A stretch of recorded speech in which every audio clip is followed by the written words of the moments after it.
দিনের আলোয় পাহাড়, সমুদ্র আর সবুজের মেলবন্ধনে যেন জীবন্ত এক ক্যানভাস ভ্যাঙ্কুভার। ব্যস্ত জনজীবনের মাঝেও প্রকৃতির সান্নিধ্য, পরিচ্ছন্ন পরিবেশ আর স্বস্তির ছোঁয়া শহরটিকে দিয়েছে আলাদা এক পরিচয়। তাই তো শুধু সৌন্দর্যই নয়, জীবনমানের নানা সূচকেও বিশ্বের অন্যতম সেরা শহরের স্বীকৃতি ধরে রেখেছে কানাডার এই নগরী।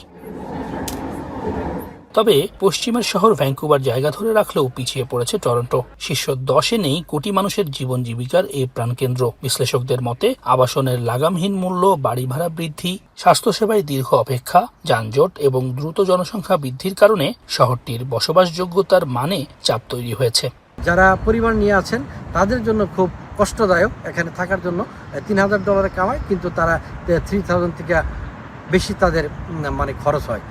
সুতরাং আমাদের এই সিটিটা হচ্ছে নর্থ আমেরিকার মধ্যে একটা ব্যয়বহুল সিটি। আর যারা কনস্ট্রাকশনে আমরা ছিলাম, বাড়ির দাম হাফ প্রাইস হয়ে গেছে।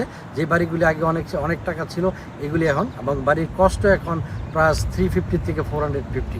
তবে সূচকে পিছিয়ে পড়ায় টরন্টোর অনেক বাসিন্দার ভাষ্য, এখনও কর্মসংস্থান ও সুযোগের কেন্দ্র হলেও প্রতিদিনের জীবন আগের চেয়ে অনেক বেশি ব্যয়বহুল এবং চাপপূর্ণ হয়ে উঠছে। তাই 16 নম্বরে চলে এসেছে জনপ্রিয় এই শহর।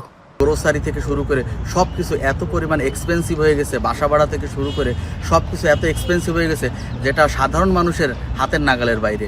স্বাস্থ্যসেবা কতটা সহজলভ্য, শিক্ষা কতটা মানসম্মত, কিংবা অবকাঠামো কতটা কার্যকর, এমন কিছু সূচকের সমন্বয়েই নির্ধারণ করা হয় সেরা শহর। ইকোনমিস্ট ইন্টেলিজেন্স ইউনিটের 2025 সালের গ্লোবাল লিভেবিলিটি ইন্ডেক্সে 173টি শহরের মধ্যে 9ম স্থানে কানাডার ভ্যাঙ্কুভার।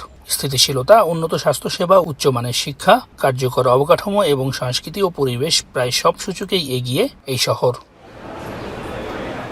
বিশেষজ্ঞদের মতে সূচক শুধু একটি ক্রম নয়, এটি যে কোনো শহরের সামগ্রিক জীবনমানের প্রতিচ্ছবি। সেই বিবেচনায় ভ্যাঙ্কুভার আবারও নিজেদের অবস্থান শক্ত করতে পেরেছে, আর টরন্টোর জন্য এটি একটি সতর্ক বার্তা। বিশ্বমানের শহর হিসেবে অবস্থান ধরে রাখতে হলে আবাসন, স্বাস্থ্যসেবা এবং অবকাঠামো খাতে আরও কার্যকর উদ্যোগ নেওয়ার দাবি। সৈয়দ ইফতেখার, এখন কানাডা।